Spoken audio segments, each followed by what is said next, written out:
Guys, I finally got another bookshelf, and all of our books are off the floor. Hey guys, welcome back to the channel. Today we're going to talk about the books I was able to read in March. I actually was able to make it through 16 books this past month. A couple of them were pretty small, but yeah, it was a really good month of reading. So I'm excited to share them with you guys and hopefully give you some good ideas of ones for you to check out. So without further ado, the first one that I read is called Kiss the Ground. This is a book about climate change, about agriculture, and about how those two things coincide. It was actually recommended to me by my sister. She had sent it to me and was like, hey, have you read this? And if not, I need you to read it because I need to talk with you about it.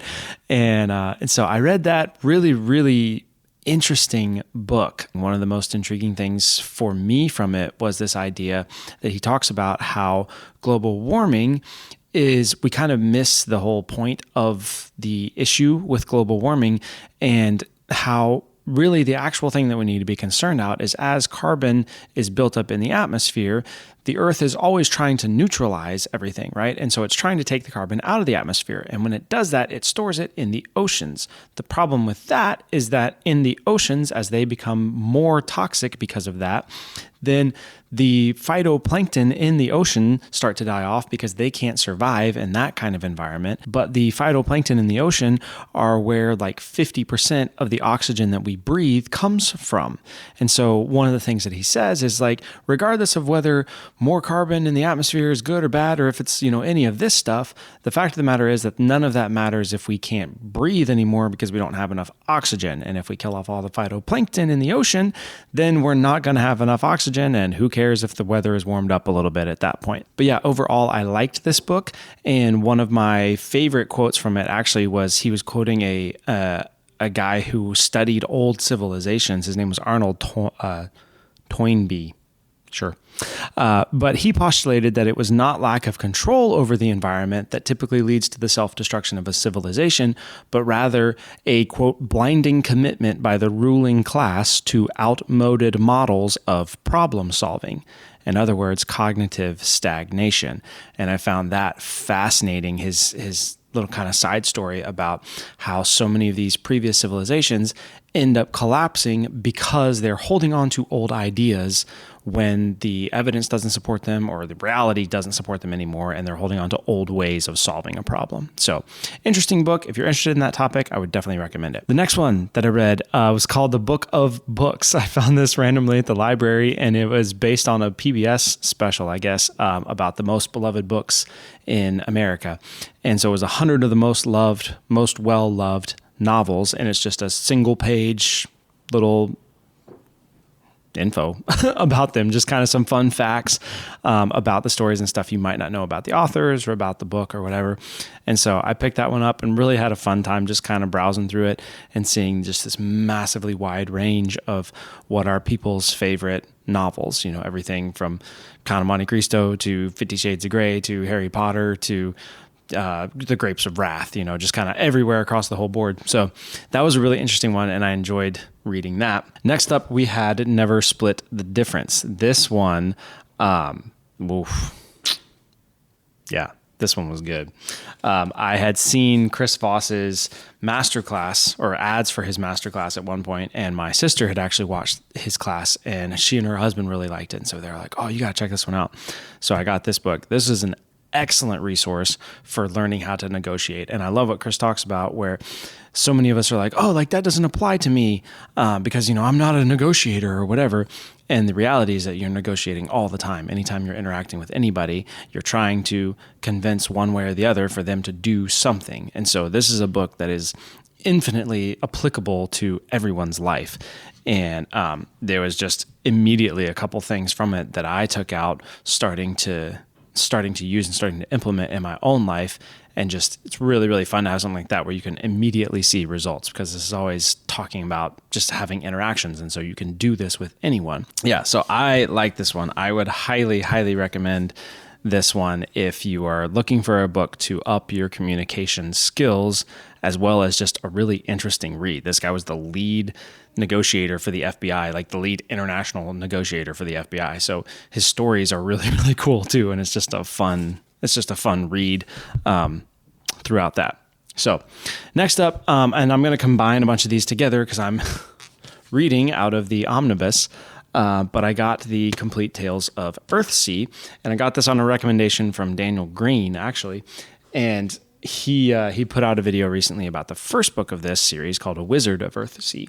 So I got that one from the library and loved it and was like, oh, I'm getting this book. So my wife got me the absolutely honkin' omnibus, and so far I have read the first 4 books in this. So there's A Wizard of Earthsea, The Tombs of Adawan, The Farthest Shore, and Tehanu, I think is the 4. So far the first one is still definitely my favorite, but overall they're just really, really good. They're closer to like the more classic fantasy, Lord of the Rings type of thing, and very lesson heavy, for lack of a better term that I can think of right now. They have really good points that they're trying to make, and really good. Okay.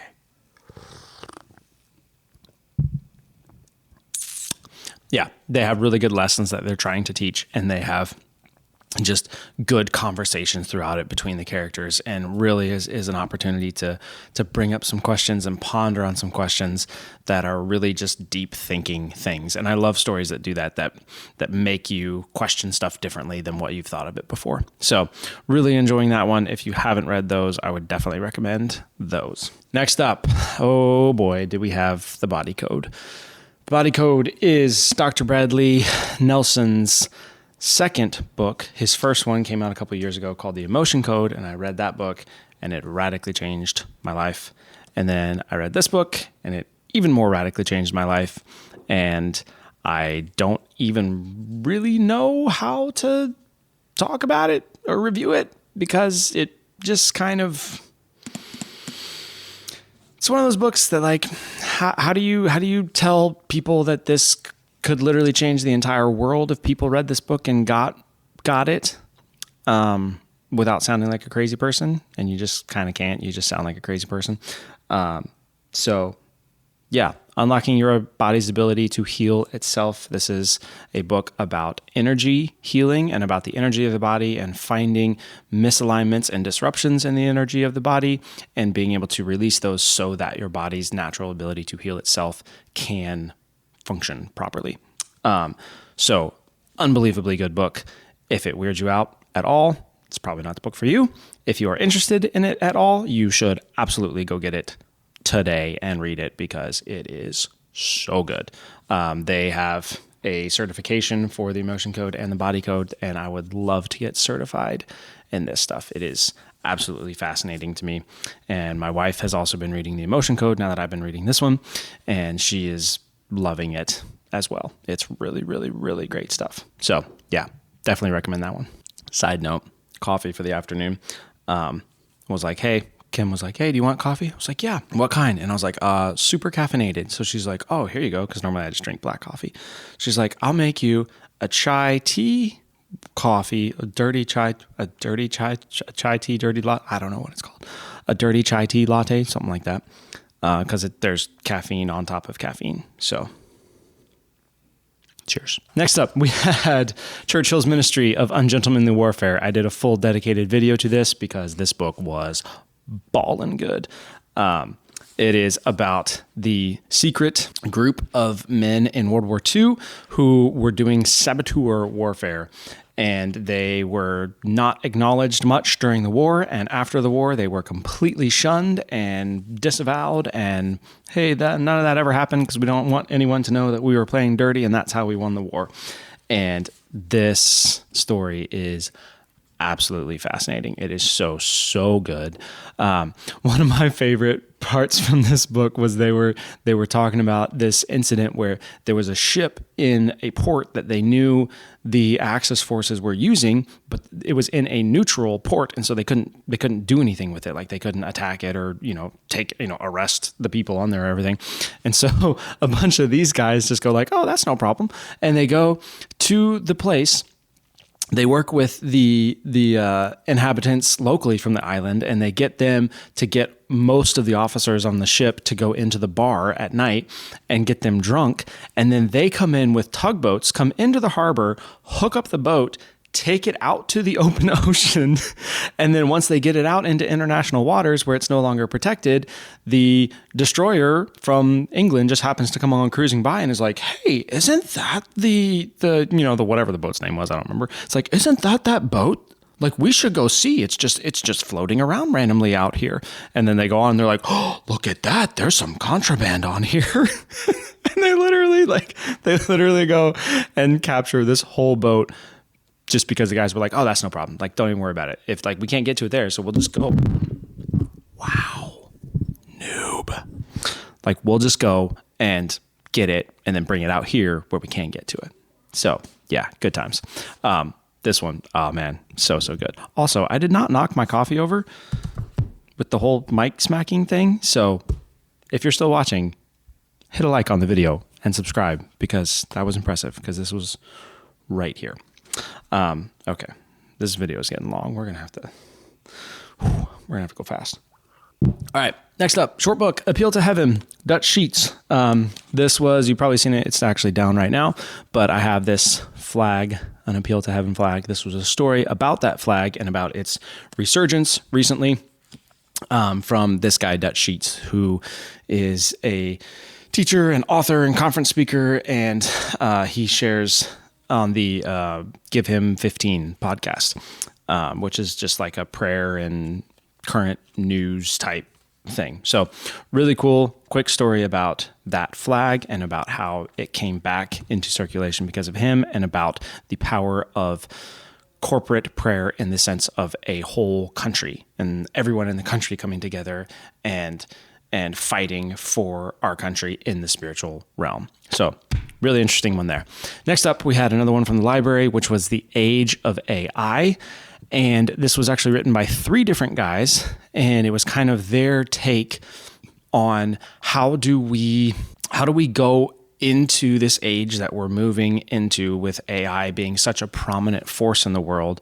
How do we go into that in a thoughtful way where we are addressing the actual issues that need to be addressed and thinking about things before we implement them instead of just implementing them and they just kind of are just whatever it is what it is, right?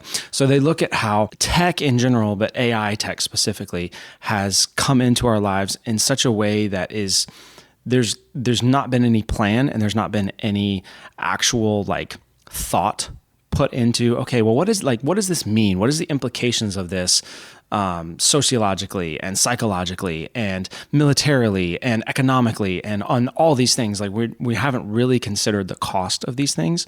And so this book is their attempt to open up that conversation and to breach a lot of questions while not giving an answer, because a lot of them they don't have the answer for, but it's an effort to try to help shape the questions that we should be asking moving forward into this. So yeah, really, really big picture, like heady stuff, sitting there and being like, what does it look like when, defense systems for countries are built on AI things and then the AI decides that, oh, we're being attacked, and then the AI decides to respond. But what if it wasn't really we were being attacked? Or what if someone hacked it and made it look like we were being attacked, and then the AI responded to that, but then we attacked someone who hadn't actually attacked us, and just very, very big picture stuff. And so they're trying to help shape that conversation of how do we take the best of what we can do now with this technology, but build in checks and balances to make sure that for the elements that still require an actual human brain to come up with the correct answer, that we aren't just forgetting about those and that we're putting a person in place in the cycle where it's not just an AI driven cycle and it's a cycle that requires human input at certain points. So yeah, like I say, very heady. If you like, you'll know you'll like it if you are interested in it at all. And otherwise you're just going to be like, oh no, not for me. So yeah, definitely one to check out if that is something you are interested in. Next up, Range. This book is one of my favorite books of all time because this book explains me in a way that I have never been explained before, and gives me permission to be me in a way that I've never had permission to be me before. This book is Why Generalists Triumph in a Specialized World. And he talks about this idea that we've been very caught up for a long time in the idea that specialization is the way to success. And we look at stories specifically, like one of the big ones that he talks about is the story of Tiger Wood, and this early start story leading to this hyper specialized story leading to this ultimate success story. And he talks about how that is a story and is an actual path that is totally valid and probable, right?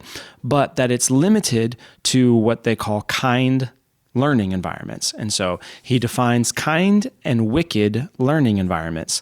Kind learning environments are ones where repetition helps you to get better. And the more you repeat something, the better you get at it, right? Because everything is confined within a certain set of rules and nothing ever gets any different outside of those rules. So like playing chess or playing golf, those are two of the really big ones. Those are very confined by very specific rules and nothing ever deviates from outside those rules. And so the more you can practice and learn all of those rules and all of those certain things and the way you have to swing every single time, then the better off you will be. Versus a wicked learning environment is something where the multiple repetitions might actually inhibit you from the outcome that you want because everything is constantly changing. And his argument is that the more we move into a modern world, the more we're moving into things that are wicked learning environments where the ability to not fall back on what you know before you've really fully assessed a situation is a requirement. You have to have a broad understanding of everything in order to bring it all together to look specifically at this situation and then decide what to do from it. And so his argument is that this is actually a way more common approach to success in life than what we would think. Talking about people like specifically Van Gogh is someone that he talks about, that his story just seems like this whole life of nothingness and just trying this and failing and trying this and trying that and trying this and trying that, trying this, trying that, trying this, and then specializing later on. And he talks about how really that is a very, very common path to success, is not the early start and hyper specialization at the beginning, but a very broad beginning leading towards hyper specialization later on after you've built a super broad skill set. And that is 100% my story. And is something that just makes me feel like okay to be myself, honestly, because I mean, like you just look at the books I'm reading this month, like I have very, very broad interest in everything. And so I have always kind of felt like, oh man, like I'm not focused enough to, succeed at whatever and whatever. And this book just gave me so much permission to embrace that and to be myself in that. One of my favorite parts from it is at the end, he talks about the saying that we have of the jack of all trades, master of none. And he goes, we actually leave off the second half of that saying because originally that whole saying was jack of all trades is the master of none, but oftentimes better than the master of one.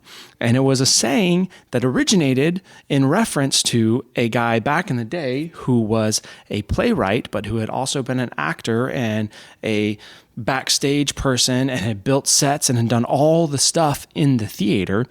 And it was coined in reference to him because he could do everything and anything. And that guy was William Shakespeare. And so that just blew my mind of like, oh my gosh, we've taken this thing that was originally a compliment and turned it into an insult to just say like, oh yeah, he's a jack of all trades, he's master of none, it's not really great at anything. And it's just interesting to see how much of a positive having such a broad skill set actually is. So yeah, definitely one of my favorite books of all time. We're gonna be doing a full video on this one for sure. Next up, we had Stormwatch. This was the latest CJ Box novel about Joe Pickett, and I did a reading vlog for this one. That was one of my first videos, trying to do a reading vlog where I was giving my thoughts as I was reading the book. So that was super fun. If you haven't seen that, you can go check that out. And I loved it. It's Joe Pickett. I love every Joe Pickett book. I have not hit one yet that I didn't love. They're just great. If you haven't read them, do it, put it at the top of your list, but start from the beginning and read them in order, because the character development is really, really stellar across that whole series. Next up, we had Cal Newport's newest book. I've read, I think, all of his books, but I hadn't read this one for some reason. Mostly, I think it was because when it came out, I was already out of kind of the modern corporate world. And so I was like, oh, a world without email. Whoopee. I don't really have that problem right now. And so I ended up deciding, because I watch Cal all the time, and I was like, I love everything that Cal Newport does, so I need to read this book and just to have read it. So I ended up reading it, and it was probably my least favorite of his right now. Again, I think that's just because it doesn't directly apply to me right now, but still, it was mind-boggling and very eye-opening. And his main premise is that when we brought email into the world, what we allowed was this shift to a hive collective mind type thing, where everything that we do in work is based on this instant communication back and forth. And we have this idea of like, oh, if we can just instantly communicate back and forth all the time, then that's going to like massively increase our productivity, massively increase like what we can get done in our output. And we have been at this long enough now to know that that is 100% not the case. And this was a terrible way to move towards working, and it just doesn't work well for anyone. And so this is his whole kind of manifesto on how do we set aside that hive mind work mentality and get back to using email for something that it's useful for, but not building our whole entire work systems and work life around this instant access, because it literally doesn't work for anyone. And all it has made is a life in which we are incredibly busy all the time, talking about work and emailing back and forth about work, but not actually doing any work. And so it fits in very well with all the rest of his books and all the rest of his messages, especially with deep work. But yeah, really good one. I recommend any and all of Cal's books. They will make your work life better, period.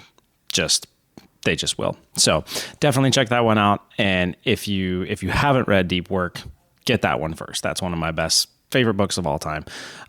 So yeah, Cal Newport. It's great. Next up, I had The Warrior Ethos by Stephen Pressfield. This was one I just had on Kindle, and super short book, but really kind of interesting, just delving into where does the warrior ethos come from? What does it look like? How does it work across different cultures? And what is it that has unified across different cultures and across all of time to make what we would call a warrior? And what does that look like? So short book, easy read, but really deep, and you can get as much out of it as you want to get out of it. Finally, last book I read was Mr. Popper's Penguins. I'd actually never read this book, and William just read it for school. And because he had finished it, we were going to watch the movie for our family movie day on Sunday afternoon. And so he was like, Dad, you have to read the book so that you know what happens. And so I picked that up and read that in order to have read that with him. So really enjoyed that. The movie is not the same as the book, hardly at all. But I really enjoyed the book, and it was a lot of fun. And it's really fun to be able to talk with him about the books that he's reading. So there you have it. All right, there you go. That was it. If you made it to the end of this video, comment, wow, that was a lot, down below. Yeah, I hope you enjoyed it. I hope you find some good books in there. Let me know. Leave me a comment and let me know what you read. I really want to know what you read this month, and if there was a book that was your favorite one from the month, send it to me. I'm always looking for more books to read, to add, because I obviously don't have enough books to read, totally. So if there's something that you read this month that you would recommend, I would love to see it. Leave a like on this video. If you aren't subscribed already, go ahead and make sure you do that and ring the notification bell so that you can get notifications anytime I put out a new video. And yeah, I think that's it. I'll see you guys in the next one.